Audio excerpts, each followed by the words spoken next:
Continuamos con Francisco Rodríguez. Él es el director del Bank of America para la región andina. El margen de juego que tiene el presidente Maduro, después vamos con la participación de la audiencia, ¿tiene margen de juego para tomar algunas decisiones adecuadas en el corto plazo y ver resultados, ver el queso a la tostada? Bueno, no solo eso, sino que yo creo que es prácticamente la única alternativa que tiene que podría mejorar la situación económica y podría mejorar la sensación y la percepción que tienen los venezolanos sobre la eficiencia del gobierno del presidente Maduro. Fíjate, volvamos al tema de cuál es la consecuencia de un ajuste cambiario que yo creo que en Venezuela ese ajuste en este momento, más que una devaluación, sería una sinceración cambiaria, porque ya la gente, el venezolano en promedio en este momento ya está pagando alrededor de 35 bolívares el dólar. Cuando tú promedias lo que se está pagando a 6.30, a 12, a 50 de tipo de cambio, ese promedio te da más o menos 35. Entonces, si tú agarras y dices, bueno, vamos a cambiar eso, Por un vamos a solo poner tipo. un tipo de cambio a 35, o sea, yo no le voy a regalar dólares a nadie. Sí, va a haber algunos sectores que se van a ver afectados porque hay algunos precios de productos de primera necesidad que están ligados al 630. Sabemos que de todos modos la gente tiene muchos problemas consiguiendo muchos de esos bienes, porque ni siquiera es que están en los anaqueles. Pero está bien, el gobierno también va a tener al mismo tiempo muchísimos mayores ingresos fiscales que puede destinarlos justamente a ayudar a esos sectores, justamente a mantener subsidios. Se habló mucho de la tarjeta de alimentación, la tarjeta de abastecimiento, para darle un subsidio a la gente para que pueda tener un descuento del 50-60% sobre el precio de la harina pan, sobre el precio de los bienes básicos. Yo creo que ese ajuste sería, en primer lugar, expansivo, llevaría a una estabilización de precios. Yo creo que nosotros podríamos reducir y tener una inflación normal en un tiempo relativamente breve. O sea que más bien yo creo que no necesitas margen de maniobra para hacerlo, necesitas margen de maniobra para no hacerlo. Lo que yo no entiendo es cómo es que el gobierno del presidente Maduro puede seguir lidiando, incluso políticamente, con una situación en la cual la inflación se está acelerando, en la cual la escasez está galopante y en la cual no pareciera haber una perspectiva de una solución estable a este problema macroeconómico, que es un problema que hay que atender. Se están solucionando y se están atendiendo muchos problemas microeconómicos, puntuales, las zonas de desarrollo económico, el tema antimonopolio, cada uno de los temas sectoriales. El gobierno le dedica muchos esfuerzos a eso, pero si no arregla el problema macroeconómico, ninguna de esas cosas va Es a como funcionar. buscar a Dios por los rincones, algo así. Exactamente. Ahora, tú no has hablado con gente del gobierno, no te han llamado para pedirte opinión sobre este tema. Mira, nosotros tenemos reuniones, yo he tenido reuniones, he sostenido reuniones con los ministros del área económica, con distintas personas involucradas en el área económica y les he presentado mi opinión, ellos han escuchado, efectivamente el gobierno tiene su propio sistema de decisiones internas y ellos algunas de las iniciativas que han acogido son iniciativas similares a las que yo y otros economistas han planteado, pero en este tema cambiario, hasta ahora yo no veo una señal de que haya una decisión. Ojalá que la haya. A veces hay señales de que la hay. En un momento se habló de unificación cambiaria.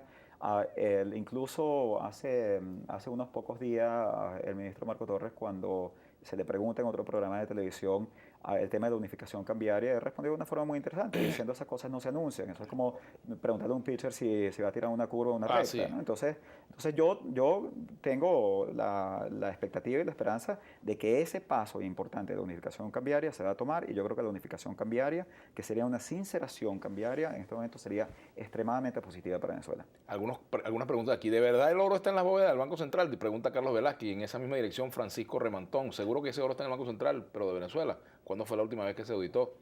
El Rufo, yo no sé si esto es contigo o conmigo, pero dice, usted no está arrepentido de haber saltado la talanquera. Si no hubiese sido por la ayuda de Chávez, quién sabe qué haría. Carlos No Velázquez. sé con cuál eso es, la verdad. Bueno, no sé, yo no sé. Carlos Velázquez dice, si todo el oro se convierte en divisas, se lo roba más fácil, dice. Álvaro Natera, Eso es caramba, compre ese optimismo, dice Álvaro Natera. Jesús Eduardo Jaime, primer economista que verdaderamente habla claro, porque muchos se vuelven magos y no ayudan para nada y todo está mal. Creo que la devaluación del gobierno es miedo, dice Carlos Alberto Silva. Luis Gil, los planes para diversificar la economía terminan en basura, tan pronto suben los precios del petróleo, no hay continuidad. ¿Cómo acabar $700 por persona para raspar en cualquier país y 500 para otros como Estados Unidos? Dice el Rufo. Ese es otro tema, el de la administración de los dólares. Claro, pero es que el problema de administración de los dólares tiene que ver justamente con el hecho de que has tenido que montar toda una estructura para decidir a quién le das los dólares, a quién no se los das, mientras que eso no es, el gobierno no tiene por qué, tiene cosas mucho más importantes que hacer que estar dedicando todos sus esfuerzos a ver quién recibe dólares y a quién no recibe dólares. O sea, nosotros ya tenemos, o sea, tenemos el Banco Central, tenemos el SECOEX, tenemos la subasta de SICAD 1, tenemos la subasta de SICAD 2, todo el sistema extremadamente complejo. El gobierno lo que tiene que hacer es vender el dólar a un precio y después, para ayudar a algunos sectores, para ayudar a los sectores más necesitados, para eso tú tienes la política social, para eso tú tienes la política de transferencias.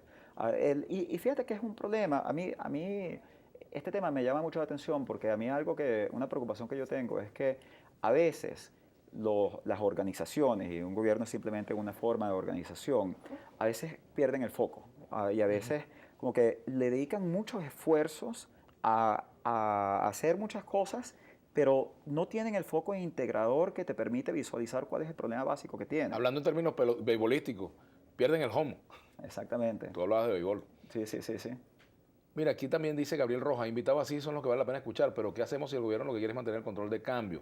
El control de cambio no se puede desmontar de un día para otro, obviamente, eso lo dice todo. Bueno, yo creo que allá hay distintas visiones. Yo creo que ¿Qué pasaría si tú le sueltas las amarras de ese caballo? No, Como dice? bueno, no, pero o sea, si nos podemos a ver, veamos países como Bolivia, por ejemplo, veamos países como Ecuador hasta tiene una economía dolarizada, veamos países como Nicaragua, no tienen control de cambio. O sea, el control de cambio se implantó en el 2003 por una razón muy específica, en medio del paro petrolero, cuando el país se estaba quedando sin divisas. Yo creo que nosotros ya en este momento tenemos que plantearnos la pregunta de, bueno, vamos a construir una economía sana, vamos a construir una economía vigorosa.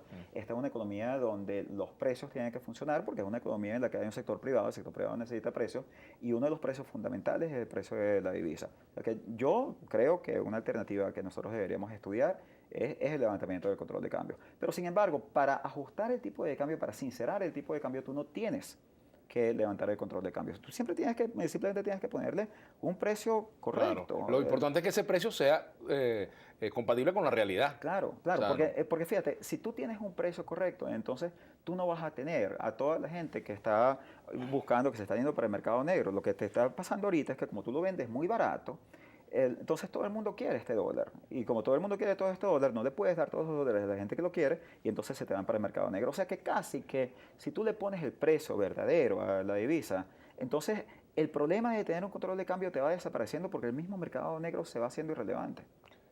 ¿se puede resolver este problema sin ir a la dolarización? ¿Es una opción la dolarización?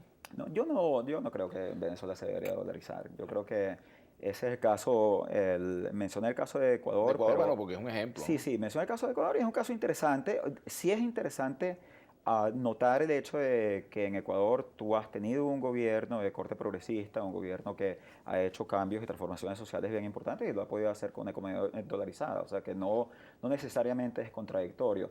Pero yo creo que un país que está tan sujeto a la volatilidad de los precios internacionales, y esto aplica tanto para Ecuador como para Venezuela, yo creo que es mejor que tenga su propia moneda, pero tiene que ser una moneda bien manejada. Yo lo que creo es que tú tienes que regresar a preservar el rol del Banco Central como una institución cuyo finalidad primaria es preservar el valor y la estabilidad de la moneda, porque eso en el fondo es la estabilidad de precios, eso en el fondo quiere decir baja inflación y eso es bueno para todos los venezolanos. Luis Gil, para el gobierno es más fácil regalar el dólar cuando el precio del petróleo es alto que trabajar para la diversificación.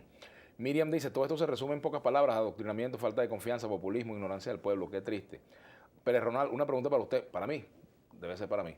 ¿Tiene moral para el día de mañana ver el dólar humano en la calle? Claro, como no hacen cola, yo he hecho cola, hago cola en estos días, por cierto, para comprar un medicamento tuve que hacer cola. ¿Por qué los chavistas no entienden que la explicación del señor? Entiendo que el enchufado se haga el loco y los otros chavistas. Reinaldo Rosario, a mí me da risa la propaganda del presidente humilde y las camionetas de Bolívar de 10 millones pasando atrás, ¿qué le parece? Alexis La Paz, excelente entrevistado, ojalá el gobierno hiciera caso de las opiniones emitidas por él mismo. De profesor, tanto dinero inorgánico empuja con fuerza la inflación. ¿Cuál estima usted es la real en Venezuela? Bueno, no, la inflación en Venezuela en este momento es muy difícil de medir por el hecho de que tú tienes controles de precios. Entonces, como tienes controles de precios, te pasan dos cosas. O sea, hay bienes que simplemente no aparecen. Entonces, ¿cómo tú mides el precio de un bien que no está ahí? O sea, eso es que incluso no está bien definido. El concepto de inflación, las cuentas nacionales que nosotros tenemos, no están diseñadas para tener un nivel de control de precios. Pero definitivamente hay un nivel elevado de inflación represada en este momento y eso es lo que, en cierto sentido, tiene, esas son las colas. La cola es la inflación represada, porque en el fondo, como tú no puedes conseguir el bien, entonces tú pagas un costo adicional por ese bien. Mira, en este momento se estima que los venezolanos están dedicándole, el venezolano promedio, de 6 a 8 horas a la semana a buscar productos. Un día de trabajo de cada Una venezolano. jornada laboral, O claro. sea, imagínate lo que nosotros podríamos producir como nación. Eso sería un incremento de 20% en el PIB si esa gente se pusiese a trabajar en vez de buscar productos. Esa es la verdadera inflación. Tenemos que despedir, pero recomendaciones, pastillitas para el gobierno.